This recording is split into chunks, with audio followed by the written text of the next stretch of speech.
हाय developers. सो अब बात करते हैं कि जावा के अंदर ऑब्जेक्ट क्या होता है। वैसे मैं आपको थोड़ा बहुत आइडिया लास्ट वाली वीडियो के अंदर दे चुका था जब हम लोग क्लास के बारे में पढ़ रहे थे कि ऑब्जेक्ट क्या होता है, बट यहाँ पे हम लोग फिर से डिटेल में देखने वाले हैं ऑब्जेक्ट क्या होता है, किस तरीके से बनाते हैं, क्लास वाली प्रॉपर्टीज एंड मेथड को ऑब्जेक्ट की हेल्प से किस तरीके से कॉल कर सकते हैं। उसके बाद में जब हम लोग क्लास की प्रॉपर्टीज एंड मेथड को कॉल करेंगे ऑब्जेक्ट की हेल्प से तो उसमें डाटा कैसे पास कर सकते हैं, इंटरव्यू क्वेश्चन भी देखने वाले हैं।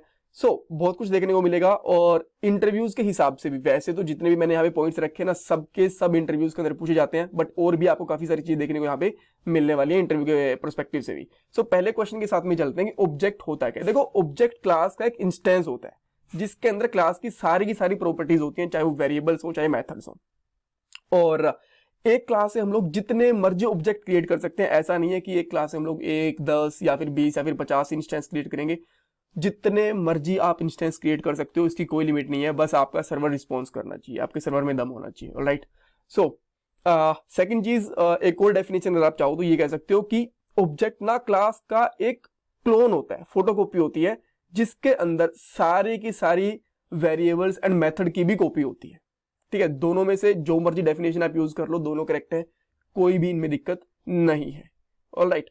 और अब हम लोग क्लास वगैरह स्क्रैच से बनाएंगे और बाद में ऑब्जेक्ट के बारे में पढ़ेंगे। स्क्रैच से क्यों बना रहा हूं, बिकॉज जितनी बार हम लोग कोड करेंगे ना, जितनी बार आप कोड करके देखोगे मेरे साथ साथ, उतनी ज्यादा आपको प्रैक्टिस होगी और उतनी जल्दी आप प्रोग्रामिंग सीखोगे, बिकॉज सिंटैक्स वगैरह आपके दिमाग में धीरे धीरे बैठते रहते हैं। तो इसीलिए मैं पहले वाली जो हमारी क्लास थी ना, ये रही क्लास एग्जाम्पल्स, इसका मैं कोड यूज नहीं करने वाला।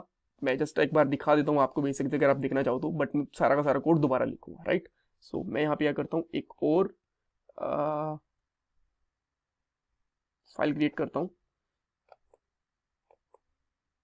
एंड उस फाइल का नाम लेट्स से हम लोग रख सकते हैं ऑब्जेक्ट एग्जाम्पल, और अपने आप इसके ऊपर ये जावा एक्सटेंशन लगा देगा इस फाइल के साथ में। उसके बाद में पहले तो मैं वही हमारा एक बेसिक मेन फंक्शन बनाऊंगा क्लास के अंदर, बिकॉज अगर आपके पास मेन फंक्शन नहीं होगा ना आपकी फाइल के अंदर जब आप रन करोगे, तो आपके जो जावा रन टाइम इन्वायरमेंट होता है उसको कभी समझ ही नहीं आएगा कि कौन सी क्लास रन करनी है, कहां से रन करनी है, उसको कुछ भी समझ नहीं आएगा। उसको मेन मेथड चाहिए ही चाहिए होता है। जब भी आप एक प्रोजेक्ट बनाओगे या फिर एक फाइल बना रहे हो, जो भी बना रहे हो ना, आपको एक क्लास के अंदर मेन ऑब्जेक्ट चाहिए ही चाहिए होता है। ऑलराइट।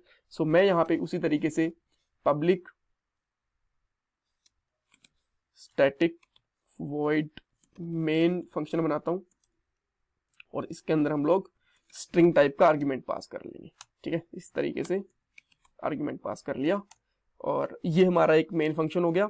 अब अगर आप देखोगे ना, सबसे पहले यही फंक्शन कॉल होता है। ये मैं आपको बहुत बार दिखा चुका हूं वैसे, बट एक बार अगर आप देखना चाहो तो फिर से देख सकते हो। जब तक रन होता है मैं एक क्लास और बना देता हूँ। ठीक है, बिकॉज जब भी हम लोग इंस्टेंस क्रिएट करेंगे तो इस क्लास का तो करेंगे नहीं, बिकॉज इसके अंदर तो मेन फंक्शन है, तो अपने आप ही कॉल होगी, तो एक और हमें क्लास बनानी पड़ेगी। और ऐसा नहीं है कि आप एक ही क्लास बनाओगे बस, आप चाहो तो 2, 3, 5, 10 जितनी मर्जी क्लास बना सकते हो, उसमें कोई दिक्कत नहीं। ये सब कुछ अच्छे से काम कर रहा है।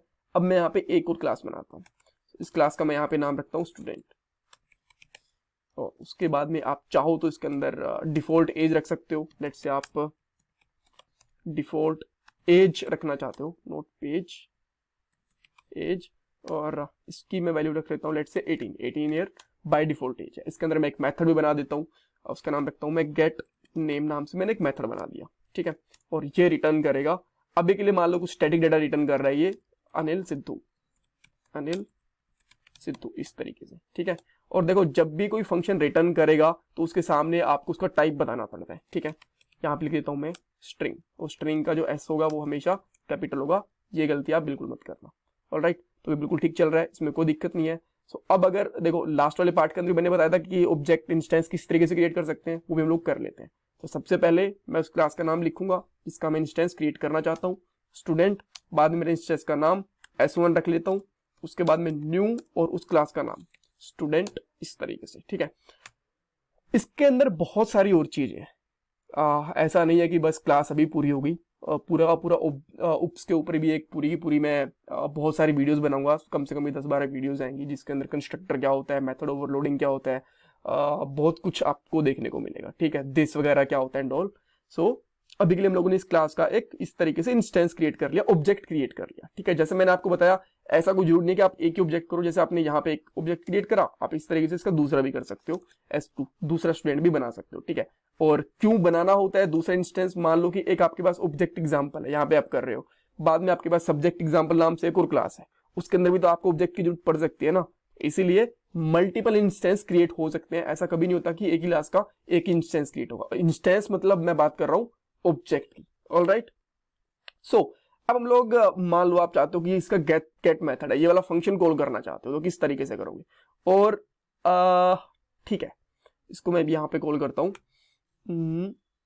s1 डॉट गेट नेम, इस तरीके से कॉल कर लिया। और जैसे मैं इसको कॉल करूंगा क्या आउटपुट आएगा आपके हिसाब से? आप आउटपुट अभी कुछ भी नहीं आएगा, बिकॉज हमने यहां से रिटर्न तो कर दिया, यहां पे हमें आउटपुट तो मिल गई, बट प्रिंट कुछ नहीं करा। तो इसीलिए हम लोग इसको डायरेक्टली उठा के यहां पे शाउट कर सकते हैं। मैंने शाउट कर दिया इसको, ठीक है। अब शाउट ये क्या कर दिया, शाउट के अंदर मैंने ये वाली चीज को पास कर दिया इस तरीके से डायरेक्टली, जो हमारा मेथड था। और अब आप देखोगे यहां पे अनिल सिद्धू नेम आ चुका है, ये रन होगा एंड यहाँ पे अनिल सिद्धू आ गया। अब मान लो आप प्रिंट यहीं पे करवाना चाहते हो, ठीक है, तो आपके पास एक और फंक्शन है, लेट से यहाँ पे आप वॉइड टाइप का फंक्शन बनाओगे, बिकॉज इसमें कुछ रिटर्न नहीं करवाओगे, ठीक है। डिस्प्ले नेम, ठीक है, तो इसके अंदर आप यहाँ पे क्या कर सकते हो, शॉर्ट करवा सकते हो डायरेक्ट, और यहाँ पे लिख सकते हो Anil Sidhu in display function. ये मैंने पूरी की पूरी स्ट्रिंग लिख दी। अब जब आप ये करोगे, अच्छा ये मेथड अभी हमने कॉल ही नहीं करा, ठीक है, तो इस मेथड को मैं डायरेक्टली कॉल करता हूं s1 जो हमारा ऑब्जेक्ट का नाम था, और अब हम लोग क्या लिखेंगे, डिस्प्ले नेम। तो मैंने एक चीज बताई थी आपको, ऑब्जेक्ट जो होता है ना उसके पास सारी की सारी प्रॉपर्टीज होती है क्लास की, राइट।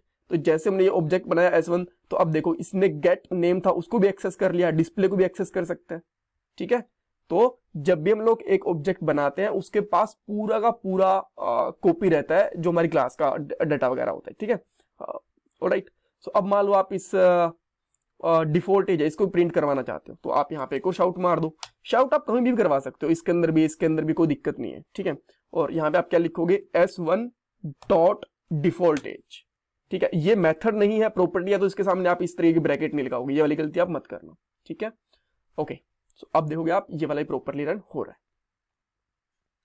अब एक और क्लास भी बना के देख लेते हैं कि एक और क्लास बनाने तो वो किस तरीके से बनाएंगे, ठीक है। तो फटाफट से बनाएंगे, ज्यादा कुछ उसमें लिखेंगे नहीं, बस एक फंक्शन रख लेंगे, ठीक है। तो यहाँ पे रखूंगा मैं क्लास, और जहां पे रख लेता हूं टीचर। क्लास का नाम हमेशा कैपिटल रखना है आपको, और इसके अंदर मैं एक फंक्शन बना देता हूं, लेट्स से यहाँ पे कर देता हूं स्ट्रिंग, और स्ट्रिंग नहीं जस्ट वॉइड फंक्शन बना देते हैं, यहीं पे प्रिंट करवा देंगे। और यहाँ पे कर देता हूँ डिस्प्ले नेम, ठीक है।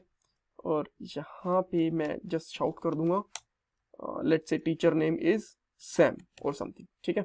और अब इसको हम लोग यहाँ पे ऑब्जेक्ट बनाएंगे, सब कुछ जैसा हमने यहाँ पे ऑब्जेक्ट बनाया था, तो मैं एक ऑब्जेक्ट यहाँ पे बना सकता हूँ। यहाँ पे क्या लिखूंगा, टीचर, मेरी क्लास का नाम, ठीक है, T1 रख दिया। और उसके बाद में न्यू यानी कि एक न्यू इसका एक ऑब्जेक्ट क्रिएट कर रहा है टीचर, और वो ब्रैकेट आपको लास्ट में बंद भी करनी है, ठीक है। और बाद में लिखोगे यहाँ पे T1 डॉट डिस्प्ले नेम, और डिस्प्ले नेम क्या था, जो हमने यहाँ पे फंक्शन बनाया था। अब आप करोगे तो आपको सैम भी दिख जाएगा इनके साथ साथ, बिकॉज ये भी प्रिंट हो रहे हैं, और जो हमने टीचर वाला इंस्टेंस बनाया उसके अंदर से डिस्प्ले नेम हमने फंक्शन कॉल कर लिया, ठीक है। तो आप यहाँ पे देख सकते हो सैम यहाँ पे हमें दिख गया, ग्रेट। अब एक चीज और सीख लेते हैं इसके अंदर। मान लो आपको टीचर का नाम यहां से पास करना है, यहां से पास करना है आपको टीचर का नाम, यहां पे वो दिखाना चाहते हो यहां पे, तो वो कैसे करोगे आप, ठीक है। तो मैं यहां पे सबसे पहले एक वेरिएबल ले लेता हूं, मैंने यहां पे लिखने के बाद लिया एक स्ट्रिंग, और यहां पे लिख दिया मैंने टी नेम यानी कि टीचर का नेम, ठीक है। कुछ भी नाम रख लो आप, टी नेम, टीचर नेम, जो भी आपको ठीक लगे। और यहाँ पे मैं रख लेता हूँ लेट्स से सैम, मैं डायरेक्ट इसको डायनेमिक पास करूंगा, और मैं इस फंक्शन के अंदर इस टी नेम को पास कर देता हूँ, टी नेम। अब जब मैंने यहाँ से पास करा तो इस फंक्शन के अंदर इसको एक्सेप्ट भी करना पड़ेगा हमें। तो यहाँ पे मैं क्या लिखूंगा, किस टाइप का आएगा हमारे पास, स्ट्रिंग टाइप का, बिकॉज हम लोगों ने स्ट्रिंग टाइप का जो वेरिएबल था वो पास करा था। और यहाँ पे स्ट्रिंग टाइप का इसके अंदर मैं यहाँ पे फिर से नाम रख देता हूँ, नेम कर देता हूँ सीधा, ठीक है। कुछ जरूरी नहीं कि नेम है, जो टी नेम भी कर दो, नेम भी कर दो, और यहाँ पे मैं इसका डायरेक्टली नाम पास कर देता हूँ नेम। और आप देखोगे आप हमारे पास जो नाम है वो डायनेमिक पास हो गया, हमारी जो ऑब्जेक्ट क्लास वाली एग्जांपल्स है वहां से गया ये टीचर वाली क्लास के अंदर। इसको हम लोग बोलते हैं थोड़ा डायनेमिक नाम हो गया, ठीक है। और अगर अब आप चाहो तो इसकी जगह पे कुछ और भी कर दो, जैसे कि यहाँ पे पीटर कर दो, अब आप देखोगे पीटर भी यहाँ पे प्रिंट हो जाएगा, बिकॉज पीटर कहाँ गया, टीचर वाली क्लास के अंदर शाउट में चला गया, ठीक है।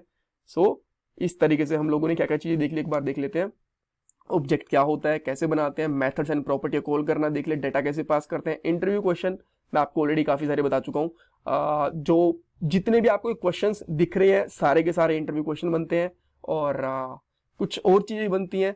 अगर आपसे ये पूछ सकते हैं कि अगर मैं इसके अंदर एक प्राइवेट नाम से या फिर ये जो प्रॉपर्टी होती है इसको प्राइवेट बना दूं, तो क्या आप इसको एक्सेस कर पाओगे इस तरीके से? बिल्कुल कर पाओगे, कोई दिक्कत नहीं है, ठीक है। इस फंक्शन को बिल्कुल कर पाओगे, कोई दिक्कत नहीं है।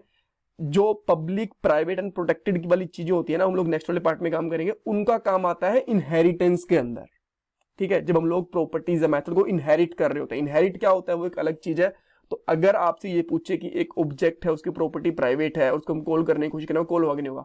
आप लोग डेफिनेटली होगा, कोई फर्क नहीं पड़ता कि ऑब्जेक्ट की प्रॉपर्टी प्राइवेट है कि पब्लिक है, अगर हम लोग उसी क्लास से तभी हम लोग ऑब्जेक्ट बना रहे हैं तो, ठीक है। That's all for this part. अगर आपको कुछ कंफ्यूजन है, कुछ डाउट है, तो मुझे कमेंट सेक्शन के अंदर पूछना, और मैं आपसे रिक्वेस्ट करूंगा कि आप वीडियो को लाइक करो, चैनल को सब्सक्राइब करो, और कमेंट सेक्शन के अंदर फीडबैक दो कि वीडियो कैसी लगी। और ये मेरा पेटीएम का डोनेशन नंबर है, अगर आप चाहो तो कर सकते हो। Thank you guys, thank you so much.